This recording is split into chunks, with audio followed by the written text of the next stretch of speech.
ിലേക്ക് സ്വാഗതം.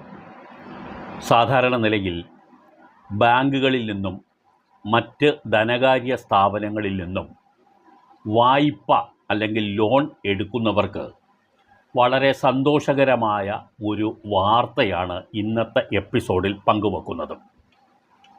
Reserve bank of India ഇപ്പോൾ പുറത്തിറക്കിയ വിജ്ഞാപനത്തിൽ രണ്ട് പ്രധാനപ്പെട്ട കാര്യങ്ങൾ പറയുന്നുണ്ട്.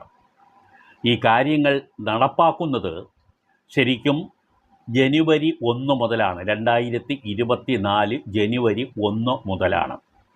എന്നാലും അത് സംബന്ധിച്ചിട്ടുള്ള കാര്യങ്ങൾ ഇപ്പോൾ മുതൽ നിങ്ങൾ അറിഞ്ഞിരിക്കുന്നത് വളരെ നന്നായിരിക്കും. പലരും വായ്പ എടുക്കുമെങ്കിലും വായ്പ സംബന്ധിച്ചിട്ടുള്ള നിബന്ധനകൾ പലരും ശ്രദ്ധിക്കാറില്ല. ഈ നിബന്ധനകളുടെ ഫോറങ്ങൾ പലപ്പോഴും പൂർണ്ണമായും ആരും